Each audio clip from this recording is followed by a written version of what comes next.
오늘 금요일 밤 하나님께서 우리에게 주시는 말씀 다니엘서 9장 20절로 23절까지의 말씀입니다. 다니엘서 9장 20절부터 23절까지의 말씀.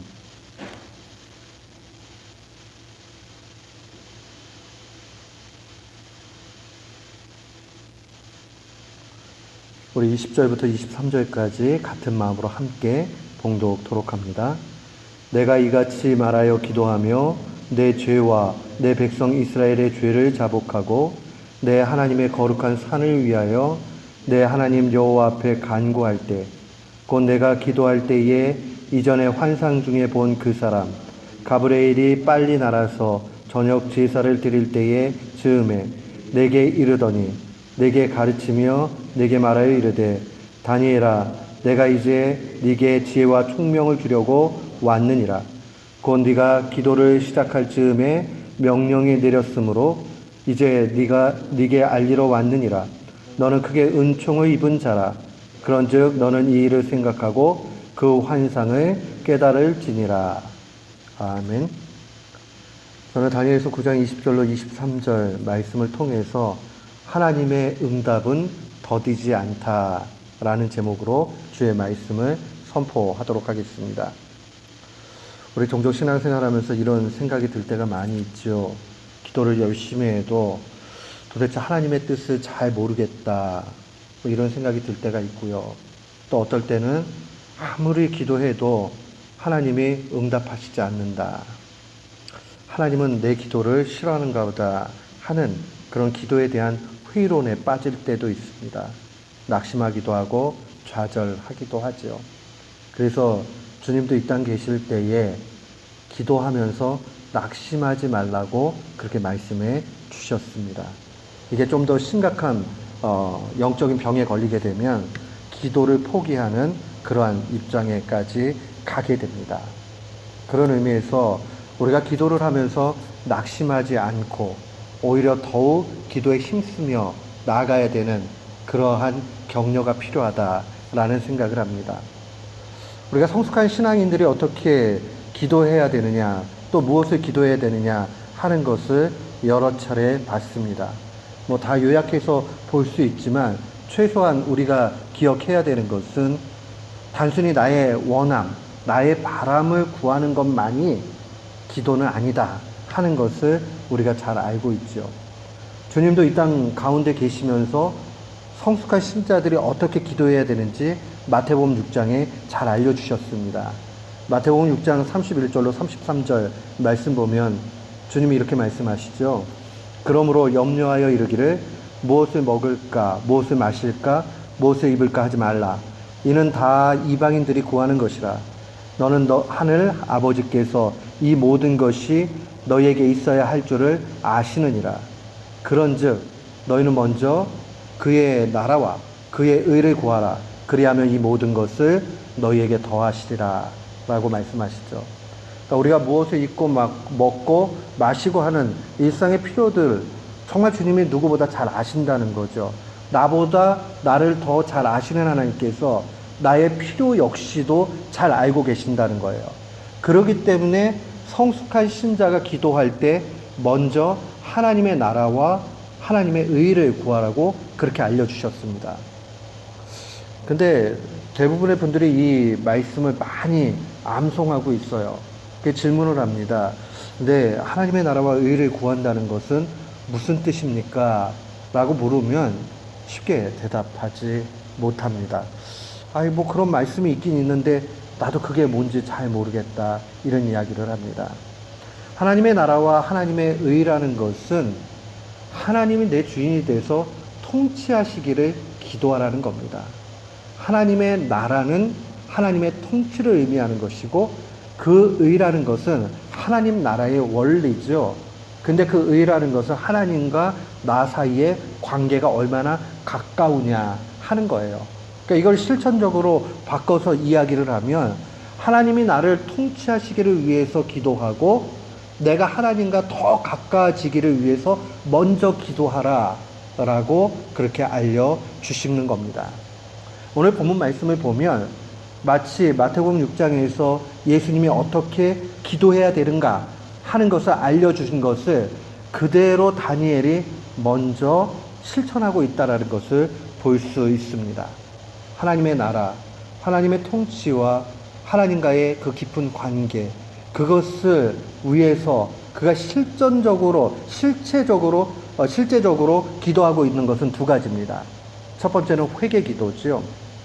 오늘 그가 기도하는 내용들을 한번 보면 20절에 내가 이같이 말하여 기도하며, 이같이 말했다라는 건 앞에 있는 내용들을 쭉 보면 그가 완전히 철저하게 회개의 모습으로 나아가는 것을 보게 됩니다.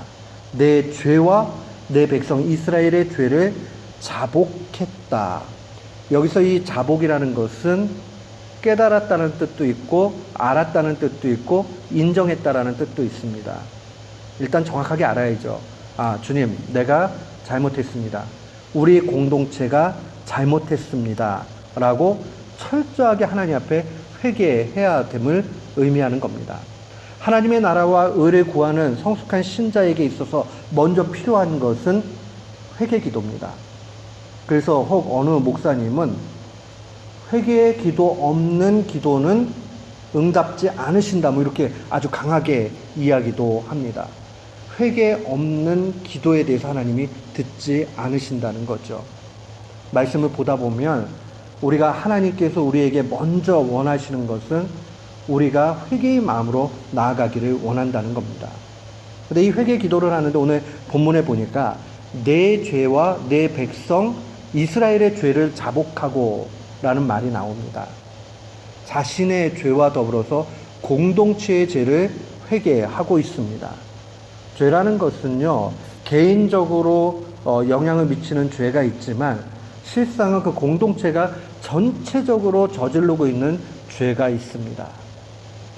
제가 신학대학원 막 입학하고 나서 큰 시험에 든 적이 있습니다. 신학대학원에 들어가가지고 있는데 종종 도난사고가 일어났습니다. 노트북이 없어지기도 하고 랩탑 없어지는 거죠. 없어지기도 하고 누가 지갑을 분실하기도 하고, 분명히 그 데스크 위에 올려놨는데 그렇게 없어지는 거 보면 그거는 누군가가 가져간 거지 아니고서는 분실했다 이렇게 얘기할 수가 없을 정도의 확실한 상황들이거든요. 근데 그게 한 번이 아니라 종종 일어나는 것을 봤습니다. 왜냐하면 제가 다녔던 학부에서는 그런 일이 없었어요. 제 다닐 때는 학교에 조교 선생님들 들어오셔가지고 이렇게 시험지만 나눠주고 알아서 시험 보라고 그렇게 했고, 매점에도 대부분 그냥 매점 집사님이 계시긴 하는데 별로 신경도 안 써요. 그러면 학생들이 가져가가지고 돈 자기가 알아가지고 넣고 그 다음에 가고, 그런 학교 생활을 하다가 신대원에 갔는데 대학원에서 그런 일이 벌어지니까 너무 마음이 낙심이 되더라고요. 그때 어떤 사람이 이런 얘기합니다. 네가 다녔던 그 학교는 작으니까 그런 일들이 잘 일어나지 않지만 여기는 크니까 그래. 근데 그때 순간 제 마음에 딱 드는 얘기가 뭐냐면, 빈도수는 많을 수 있죠. 그러나 그렇게 계산할 수 없다라는 거죠. 그 공동체가 정직한 영으로 가득 차 있고 그 공동체가 서로 간에 그런 일들은 너무나 부끄러운 일이야 하는 것이 있다고 얘기한다면, 거기 안에서 분명히 그런 일들이 일어났을 때에 우리가 이 문제를 놓고 기도하자, 또 때로는 그런 지체들이 있는 것이 나타난다고 그러면 서로 권면하면서 그 죄에서 떠날 수 있도록 해야 되고, 또 감시한다라는 거, 이게 누군가의 내 물건은 아니지만 그걸 감시하는 그 마음들이 있다고 그러면 그 공동체는 영적으로 살아있는 것이겠죠. 제가 두 학교를 비교하면서 첫 번째 있었던 그 학교에는 우리 안전사님 학교 다닐 때도 제가 졸업하고도 훨씬 뒤에 일인데도 불구하고 누가 10,000원짜리 이런 거 이렇게 꽂아놔요. 그리고 올려놓습니다. 어디서 주웠는데 필요한 사람이나 이렇게 주인이 있으면 나타나서 가져가라. 근데 한참 지나도 그거 그렇게 누가 뛰어가지고 가져가는 일들이 없었어요. 그러니까 저는 그게 공동체의 정직성이고 공동체의 영성이라고 생각을 합니다. 지금 다니엘은 그 사실을 알고 있는 거예요. 그렇기 때문에 자기 자신의 죄악뿐만이 아니라 이스라엘의 죄를 자기가 하나님 앞에서 회개하고 있는 것을 보게 됩니다. 왜 이러느냐?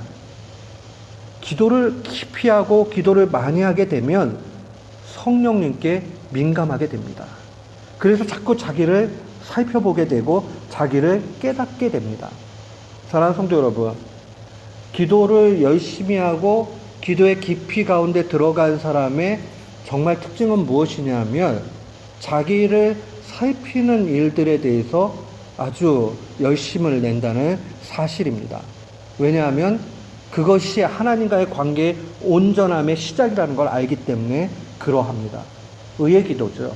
그 사람이 의롭게 되었다라는 것이 아니라 자기의 연약함, 자기의 부족함, 자기의 형편없음에 대해서 계속 발견하는 거죠. 그러나 그 발견 속에서 사탄은 좌절시키지만 성령님은 그 가운데서 하나님을 더 깊이 바라보도록 이끌어 가시면서 격려해 주십니다. 근데 우리 이런 거 있잖아요. 학교 다닐 때 선생님한테 혼나요. 근데 어떤 선생님이 혼내키면은 화가 나는데 어떤 선생님이 혼내키면은 그거에 대해서 순응이 되고 오히려 더 힘을 얻게 되죠. 근데 아예 혼나는 일이 없다 이렇게 되면 불안해질 때가 있죠. 아, 이거 내가 잘해서가 아니라 망하게 됐네? 이런 생각이 훅 들기도 합니다. 우리가 비슷해요. 찔림이라는 게 딱 올 때에 사탄이 주는 찔림은 그러고 좌절하게 만들고 끝나버리게 만들어요. 반면에 성령님께서는 그렇게 하고 아프고 힘들지만 다시 일어나도록 이끌어 가신다는 겁니다. 사랑하는 성도 여러분, 교회의 역사에 있어서 전체 암흑기를 꼽으라고 그러면 신구약 중간기라고 사람들이 얘기를 합니다. 말라기 선지자를 보내시고 세례 요한이 올 때까지 두 개의 간극이죠. 그 갭이 400년 정도 되잖아요. 그 400년을 신구약 중간기라고 얘기합니다. 이때가 영적으로 제일 퇴락한 시절로 얘기합니다. 하나님 침묵하시는 거죠. 사랑하는 성도 여러분, 우리가 하나님이 아무리 알려주시려고 해도 회개하지 않으면 하나님에 대해서 민감할 수가 없고 성령님에 대해서 민감할 수가 없습니다. 찔림이 없게 됩니다. 그러면 잘 나가는 것이 아니라 마음은 편할 수 있는지 몰라도 결국 그 가운데서 잘못된 길로 가게 되죠. 반면에 하나님 앞에 회개하면서 온전히 철저하게 자기의 심령을 주님 앞에 내려놓고 나아가게 되면 그때에는 성령님께 민감해지게 되고 깨닫게 됩니다. 기도를 하면 할수록 사람은 더욱 겸손하게 됩니다. 기도의 깊이가 깊어지면 깊어질수록 자기의 죄악을 깨닫게 됩니다. 그리고 다시 시작합니다. 깨닫게 됐는데 좌절했다. 그거는 사탄한테 마지막에 흔들림이 된 거예요. 근데 좌절했는데 다시 그래도 주님이 기회 주신다 하고 가면 성령님의 인도함을 받는 겁니다. 신앙 생활의 연속은 찔림의 연속입니다. 찔림 없는 신앙은 가짜입니다. 회개 없는 신앙은 거짓입니다. 그런 의미에서 우리가 찔리고 힘들지만 그 찔림 속에서 다시금 소망을 발견하게 된다면 거기에는 성령님의 은혜와 함께 하심과 위로와 평강이 있게 됩니다. 다니엘은 그걸 잘 알고 있었어요. 그래서 자신의 죄와 이스라엘 백성의 죄를 자복합니다. 그리고 나서 그가 두 번째 기도하는 것은 저는 이름을 깨달음의 기도다 이렇게 붙였어요. 깨달음의 기도를 합니다. 그가 깨달음의 기도를 하는 내용들 속에서 결국 22절에 보면 이 가브리엘이 와서 이렇게 얘기하죠. 다니엘아, 내가 이제 네게 지혜와 총명을 주려고 왔다. 그러니까 한마디로 얘기하면 깨달음을 주려고 왔다라고 이야기를 합니다. 여기서 지혜와 총명이라는 말은 통찰력과 이해를 하는 거죠. 그러니까 통찰력이라는 것은 하나님의 기품을 깨닫게 되는 것이고요. 또 그 다음에 우리가 이해할 수 있는 것, 그 이해라는 것은 내 삶에 적용해 가지고 가는 거죠. 이런 깨달음을 하나님이 주시겠다라고 이야기합니다. 이거를 좁은 의미에서 이야기하면 예루살렘의 운명에 관한 거죠. 20절에 보면은 자복하고 내 하나님의 거룩한 산, 시온산이고 예루살렘 성을 얘기합니다. 그 예루살렘 성이 어떻게 될지, 그러니까 이 이스라엘 백성의 운명이 어떻게 될지 하나님 앞에 간구했다는 겁니다. 그런데 여기서 우리가 놓치지 말아야 되는 것도 있습니다.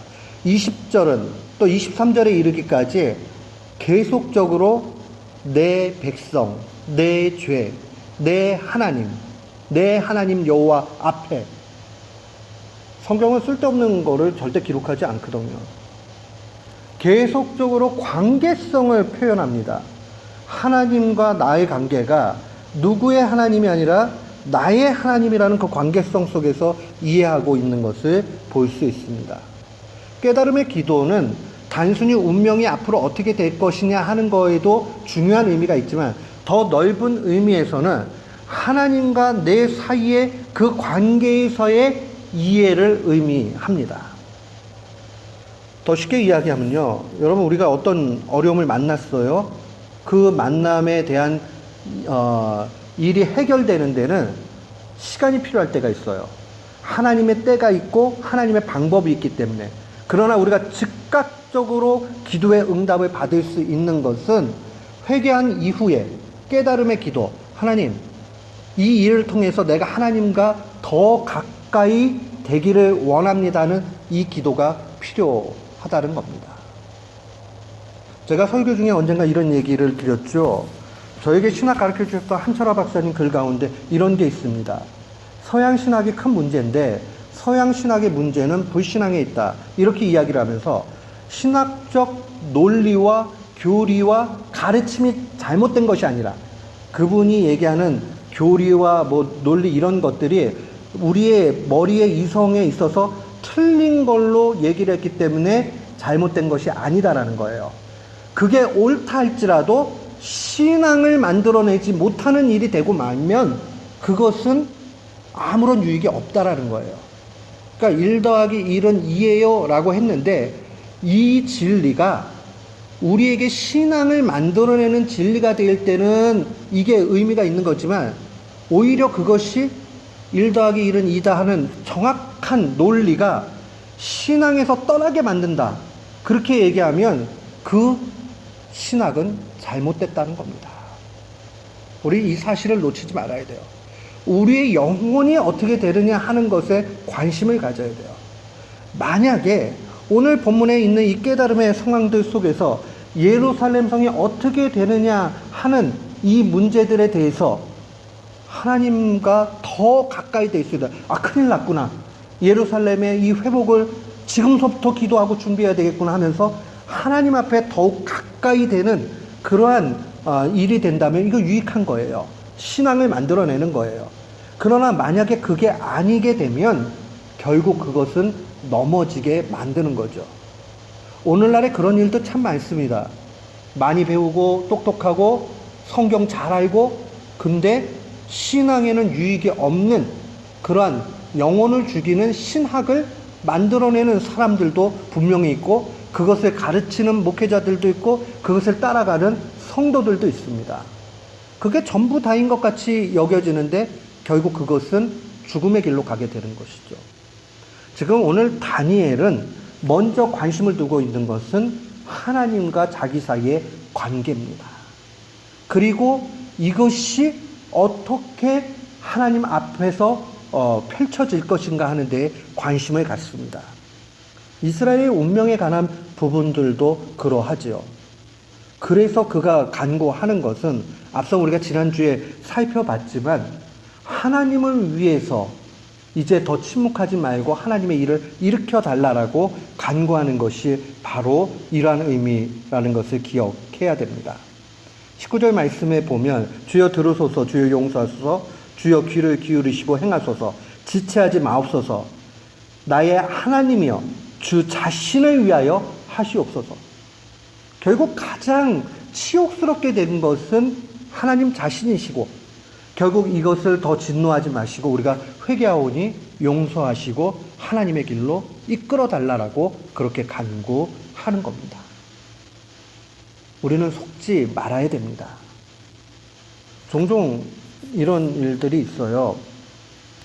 뭔가 잘못된 일을 봅니다. 교회나 어느 곳이나. 그런데 그것을 바로잡기 위해서 뭔가 개혁을 하겠다고 뛰쳐들다가 신앙 자체를 놓쳐버리는 경우가 참 많이 있습니다. 그러면 불의를 보고 그냥 가야 되느냐? 아니죠. 불의를 보고 하나님 앞에 여쭤봐야 됩니다. 그리고 그것에 대해서 하나님의 원하심을 봐야 됩니다. 우리에게 어떤 이들에게는 하나님께서 나단 선지자와 같이 책망을 해야 되는 소명을 준 사람이 있고 또 어떤 이들에게는 침묵하고 기도하면서 따라가는 그러한 일을 주신 그러한 소명자들도 있는 겁니다. 우리가 결정할 수 없죠. 정말 바른 것을 이끌어 나아가려고 할 때에 비겁하라는 얘기가 아니라 하나님의 부르심에 맞춰서 가는 일들이 필요합니다. 내가 받지 않은 은사 가지고 바르게 하겠다 하다가 떠나가는 경우 굉장히 많습니다. 교회 분란이 일어나가지고 교회 안에서 이렇게 살펴보면 그분이 신앙에 감당을 할 수 없는데 막 앞서 나가지고 개혁을 하려고 그래요. 나중에 보면 비참해요. 교회도 안 나가고 교회도 떠나가게 됩니다. 그럼 뭘 위해서 기억하겠다는 건지. 결국 자기의 영혼을 담보로 해가지고 죽음길로 달려간 것밖에 되지 않는 것이죠. 우리가 무언가를 할 때 하나님 앞에 받은 소명에 맞춰서 살아가야 된다 하는 것을 기억해야 됩니다. 사랑하는 성도 여러분, 오늘 주님 우리에게 도전합니다. 회개 기도와 깨달음의 기도를 통해서 먼저 우리의 신앙이 바른 길로 나아가기를 원하십니다. 이렇게 될 때 그 하나님의 응답은 지체되는 법이 없습니다. 우리가 아까 제가 말씀을 드렸죠. 내가 한 100불이 필요해요. 근데 100불이 없어요. 하나님 100불 좀 주세요. 이거 꼭 필요해요. 라고 간구할 때 하나님 그 100불을 내 손에 주어줄 때까지는 때와 방법은 하나님이 정하신 것이고 즉각적으로 응답이 안 될 때 있습니다. 근데 그 기도를 하면서 하나님을 더욱 가까이 하고 혹시라도 내가 이렇게 100불이 없는 것은 게으른 게 아닐까? 라고 하면서 하나님 제가 게을렀어요. 회개 기도를 하게 되고 하나님 이 가운데서 하나님의 뜻은 무엇입니까? 그래서 하나님을 더욱 매달리고 봐봐 네가 네 힘쓰고 네가 방법으로 해가지고 100불 벌려고 했지 그러니까 안 되는 거야. 나만 봐야 돼. 그렇구나. 하나님을 더 의지하라고 했구나. 그래서 깨달음의 그 상황들이 왔어요. 신앙이 좋아지죠? 이런 것은 즉각적인 응답으로 나타난다는 사실입니다. 그래서 정말 우리가 즉각적인 응답, 기도의 기초, 그거 무엇이냐? 회개 기도하고 깨달음의 기도로 나아가는 겁니다. 그렇게 되면 어떠한 능력이 나타나느냐? 21절 보세요. 곧 내가 기도할 때에 이전 환상 중에 본 그 사람, 가브리엘 천사지요. 가브리엘이 빨리 날아서 저녁 제사 드릴 때 즈음에 내게 이르더니 보세요. 하나님 앞에 기도했을 때에 이미 빨리 날아서 저녁 제사쯤 됐을 때 예배 드릴 때에 이미 이 다니엘에게 오게 되는 것이죠. 지체함이 없다라는 거예요. 어쩜 우리가 기도하는 그 즉시로 하나님께서 응답해 주시는 것은 너 잘했다. 이 일을 통해서 네 죄를 발견했구나. 너 잘했다. 이걸 통해서 나랑 관계에 가까워지려고 하나님 앞에 간구하는구나. 주님은 그것에 대해서 지체하는 법이 없다는 것을 분명히 기억해야 됩니다. 그러면서 이야기하죠. 23절에 곧 내가 기도를 시작할 즈음에 명령이 내렸으므로 그러니까 가브리엘이 그것을 다니엘에게 알려주러 가는 데는 시간적 지체가 있지만 하나님의 응답은 어때요? 23절에 보니까 기도를 시작할 즈음에 명령이 내린 거죠. 다니엘이 이렇게 기도하는구나. 하나님이 바로 즉각적으로 가브리엘 천사에게 시켜서 빨리 내려가서 알려줘라. 천상의 그림들을 그대로 보여주는 겁니다. 하나님께서 지체함 없이 빨리 날아서 이미 기도를 시작할 즈음에 응답해 주시고 계신 것을 볼 수 있습니다. 우리가 현실적으로 무언가를 얻어내는 데는 시간이 걸릴 수 있어요. 또 방법이 내 생각과 다를 수 있어요. 그러나 하나님은 언제나 회개 기도하고 깨달음의 기도를 통해서 즉각적인 응답을 주신다는 것을 놓치지 말아야 됩니다. 사랑하는 성도 여러분, 우리가 이 기도의 기쁨 가운데 나아가야 됩니다. 이런 확신들을 다니엘이 비전 가운데 보면서 깨닫는 것이 바로 천사를 통해서 주어지는 이 메시지 가운데 있습니다. 이 천사를 통해서 주어지는 메시지라는 것은 하나님의 아주 객관적인 보장된 방법을 얘기하는 겁니다. 천사를 통해서, 오늘날에도 천사를 통해서 말씀하시나? 오늘날에도 하나님이 원하시면 얼마든지 그렇게 하시죠. 그러나 오늘날에는 더 확실한 방법이 있죠. 그것은 바로 기록된 말씀입니다. 사랑하는 성도 여러분, 기록된 말씀을 통해서 하나님이 주시는 것은 확실합니다. 나의 주관적 느낌이나 감정이나 직관적인 지식이 아닙니다. 우리가 회개를 한다라는 것은 또한 그런 의미를 가지고 있습니다. 깨달음의 기도를 한다는 것은 그런 의미를 가지고 있습니다. 하나님, 깨달음의 영을 부어주시되 나의 감정과 나의 감각과 나의 지식을 의지하지 않고 하나님께서 객관적으로 주신 것을 통해서 알게 해주십시오. 여러분, 우리가 가지고 있는 오감이 얼마나 가짜가 많은지 모릅니다. 우리 착시라는 거 있죠. 또 착각이라는 것도 있죠. 분명히 야, 그거 나 확실해. 야, 네가 봤어? 사람이 본다고 정확하게 아는 게 아니에요. 잘못 볼 수 있습니다. 얼마든지 잘못 볼 수 있습니다. 그렇기 때문에 우리는 진리인 하나님의 말씀을 기초로 해서 나아가야 됩니다. 그래서 조금 뭔가 의심이 되거나 밋밋하면 하나님 앞에 계속 물어봐야 돼요. 하나님, 이렇게 하는 게 맞습니까? 그래서 하나님이 확실하게 야, 그거밖에는 답이 없다라고 할 때에 움직여야 틀릴 확률이 적습니다. 그런 확실히 있어도 간혹 막판에 사탄에게 넘어지는 경우가 생긴단 말이에요. 쉽지가 않아요, 영적인 일이라는 게. 그렇기 때문에 묻고 되묻고 또 물어야 됩니다. 성경 말씀 가운데 실패하는 사람들의 특징은 묻지 않습니다. 옛날에 제가 설교 제목을 묻지 않는 자의 비극 이러고 설교를 한 적이 있는데 하나님 앞에 묻지 않을 때에 우리는 실패할 수밖에 없는 겁니다. 천사의 이런 환상보다도 더 정확한 기록되어져 있는 하나님의 말씀, 이 말씀을 통해서 확고한 응답이 오게 될 때 우리는 흔들리지 않게 됩니다. 사랑하는 성도 여러분, 기도 가운데 하나님의 응답은 더디지 않습니다. 어떤 기도가 그러합니까? 우리가 회개 기도하고 깨달음의 기도를 할 때에 즉시로 네가 기도를 시작할 즈음에 명령이 내렸다 하는 이 말씀은 2019년을 살아가고 있는 오늘날에도 유효한 살아있는 생명의 약속의 말씀입니다. 우리가 이 사실을 기억하십시오. 우리의 회개기도, 깨달음의 기도를 주님은 기뻐하십니다. 절대로 땅에 떨어뜨리지 아니하십니다. 이 일들을 통해서 우리는 하나님을 더욱 가까이 해야 되겠습니다. 그리고 확고한 중에 우리는 하나님의 뜻에 순종하며 나아가야 합니다. 오늘 이 말씀 마음에 간직하고 오늘도 기도 가운데 낙심하는 것 아니요, 기도 중에 힘을 얻는 귀한 교우들 되시기를 주님의 이름으로 축원합니다. 아멘.